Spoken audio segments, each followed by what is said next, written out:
I am enjoying the reprieve from the hotness. It has been raining this weekend, so I'm enjoying this.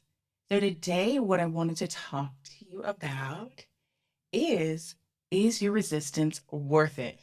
So the scientific definition of resistance is the opposition that a substance offers to the flow of a current. So when you think about resistance, you might think of a time when someone or yourself, no judgment here, was not able to accept things as they were, but wanted them to be how they felt they should be. Have you ever said to yourself, I cannot believe these people keep doing this to me? Or I can't wait till fill in the blank so I can finally be something, someone at some other time, right? I know I've definitely been there. If you're like me and in the dating world, you may have come across someone who you were more in love with their potential and did not actually see the person for who they were. Well, that is what I'm going to talk about today. My name is Erica Trimnell, for those of you who don't know me. I'm also known as the Mindfulness Mistress on IG. I consult with organizations on trauma-informed mindfulness practices, as well as coach spirit-led individuals who feel limited, stuck both emotionally, mentally, physically, and energetically. I help them get back their childlike passion for life. I guide people to pick up their purpose and uncover their ability to create their own reality. And this can look anything like loving intently, it could be living authentically, and then most importantly, I think, moving purposefully. So today, our problem is resistance.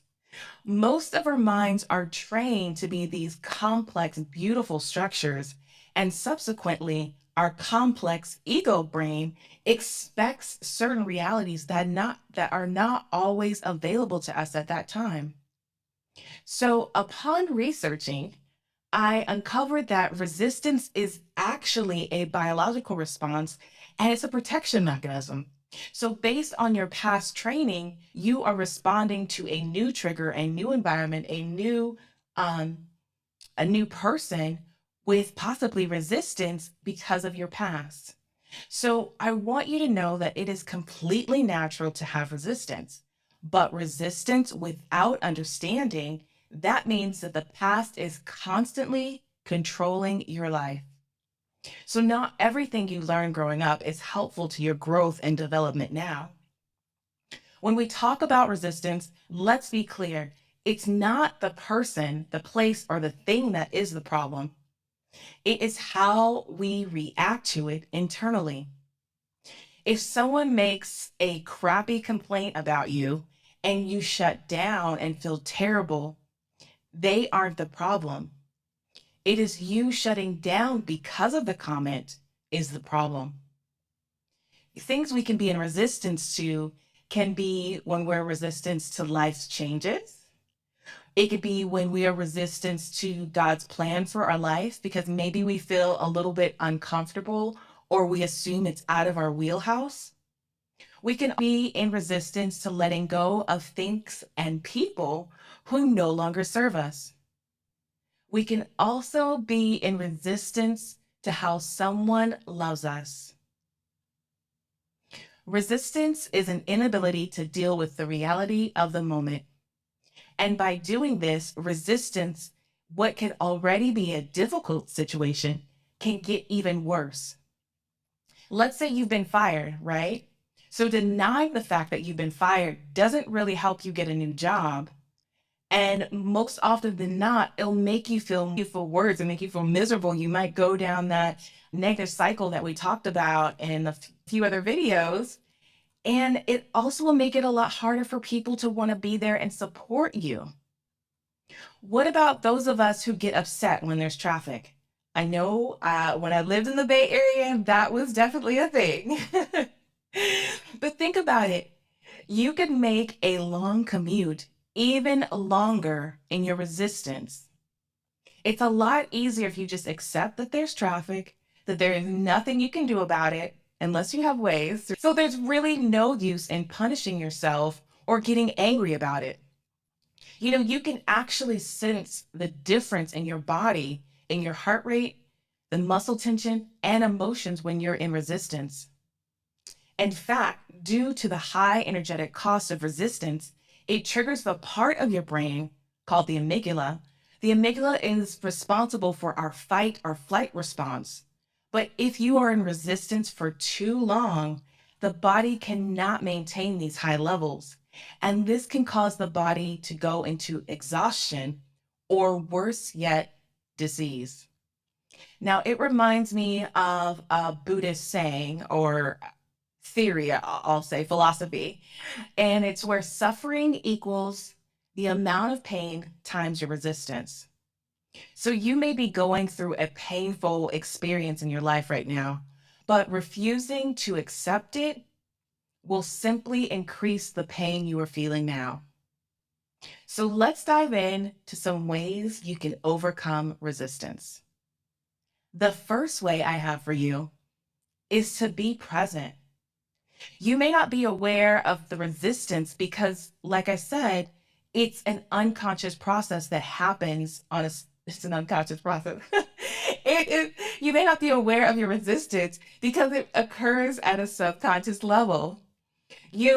For many people, you may even notice your resistance come up as an internal struggle, feeling like you've got two competing parts of yourself. And also, resistance can show up psychological, like I mentioned before. You could shut down, which means you're giving away your power and you're disconnecting from your soul. So to remain in your seat of self while an external event is occurring to you, you have to fight your reactions and be present. So I want you to try to notice when you start to feel resistance within your body, when it starts to show up, may it be an emotion, and just be present with it. Perhaps this quote from Eckhart Tolle can put things in a little bit of a perspective for you. Awareness is the greatest agent of change. This also makes me think about one of the affirmations that I say daily, and it is, I embody the present moment. I surrender to the what isness of life and only hold to the energy required in this moment. And that's simply saying be present with whatever you're feeling in this moment. Be present right here and right now. So the second tip that I have is to practice radical acceptance. In psychology, acceptance means taking a stance of non-judgmental awareness and actively embracing the experience of thoughts, feelings, and body sensations as they occur. So acceptance simply means embracing reality. It is your willingness to experience things as they are instead of insisting that they should be a certain way. And at the same time, I want you to know that acceptance is not an agreement. You may not agree with something that is happening, but you can accept it because it's really useful, because it's really useless to struggle against what is. Again, acceptance is not acquiescent. You are not acquiescing to anything here. It's just what happened is just it. And that is a fact. And there's often injustices in what happens around the world, but just because you accept it does not mean that you agree to it. That does not mean that you are acquiescing to it. Also, I want you to know that acceptance is not a weakness. It takes a lot of courage to face reality. I mean, when you think about it, our world is built off of filters and effects. So to be able to face reality head on, it takes a lot of courage. I also want you to know that acceptance is not giving up. It's realizing your time and effort are best applied elsewhere. Acceptance is also not quitting. It's shifting your focus and attention from what you cannot change or influence to what you can. Your experience of yourself consists largely of your emotions, your thoughts, your actions. And so learning to practice acceptance is a helpful tool for your health and well-being. So my last tip for today is to let go. Now, I know personally how difficult this one can be in certain situations. The process of self-evolution can be measured by how long it takes before you are fully able to let go. Letting go involves managing the ego-driven reality of your life for the short term until you can manifest a way of living that aligns with your deepest self. Letting go is not the same as giving up, but it involves a release of expectations that no longer serve you. Letting go actually opens you up to a larger realm of possibilities and opportunity. When you let go, you allow yourself the permission to expand and grow, allowing the universe and God to appear in ways that you never would have imagined. And if this is something you struggle with, I have a meditation on surrendering that might be the key that you need. So let me ask you again, is your resistance worth it? Whether you are going through or will go through, I challenge you to be present in the situation.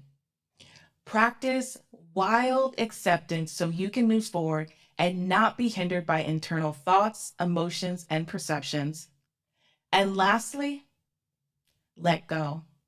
Let go of your expectations of what you thought it should be and be open to endless possibilities. I want to thank you so much again for watching. I am Erica Chumnell, and join me next week where I will talk about your triggers are your teacher. Bye.